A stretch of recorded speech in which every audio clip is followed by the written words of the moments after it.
नमस्ते। आज के इस वीडियो में हम बात करेंगे ट्यूबल ब्लॉकेज और पीरियड्स के बारे में।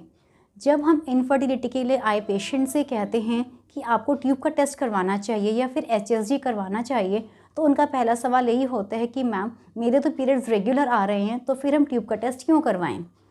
या फिर अगर पीरियड्स रेगुलर हैं तो ट्यूबल ब्लॉकेज कैसे हो सकता है?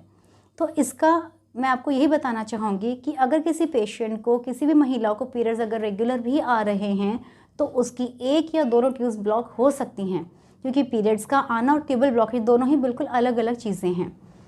ट्यूब्स के ब्लॉक होने से ओव्यूलेशन पर कोई फ़र्क नहीं पड़ता। मॉडर्न साइंस के अकॉर्डिंगली अगर आपके हार्मोन्स बैलेंस हैं, ठीक तरह से प्रोजेस्टेरोन और एस्ट्रोजन हार्मोन्स अगर सिक्रीट हो रहे हैं, अंडेदानियाँ या फिर ओवरीज अपना काम प्रॉपर कर रही हैं, तो आपको ओव्यूलेशन भी होगा। सिर्फ इतना ही होता है कि ट्यूबल ब्लॉकेज की वजह से वो ओवम ट्रैवल करके यूट्रस तक नहीं आता और प्रेगनेंसी नहीं हो पाती। आयुर्वेद के अकॉर्डिंगली भी आहार रस या फिर जो रस धातु होती है उससे ही हमारा रज बनता है और रज से ही जो पीरियड्स में जो ब्लड होता है वो बनता है। तो अगर हमारा आहार विहार या फिर हमारा जो खाना पीना है वो ठीक होगा, अच्छा होगा, हम टाइम से खाना खाएंगे, तो इन सब फैक्टर्स के कारण हमारे जो रज धातु वो ठीक बनेगी और उसकी वजह से पीरियड्स टाइम पर आएंगे।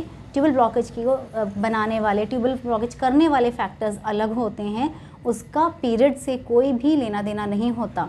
लेकिन अगर ट्यूबल ब्लॉकेज के साथ साथ में आपको PCOD की समस्या भी है या फिर एंडोमेट्रियोसिस है या कोई और समस्या है जो पीरियड्स को हैम्पर कर रही है, ये जो आपकी एंडोमेट्रियल लेयर को हैम्पर कर रही है, तो फिर ऐसी कंडीशन में हो सकता है कि पीरियड्स डिले होकर आए या फिर इरेग्युलर हों।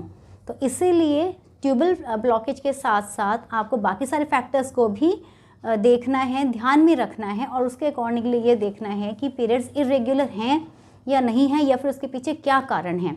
तो अगर आपकी एक ट्यूब बंद है या 2 ट्यूब्स बंद हैं तो आपके पीरियड्स रेगुलर आपको आ सकते हैं, ये आपने ध्यान में रखना है। धन्यवाद।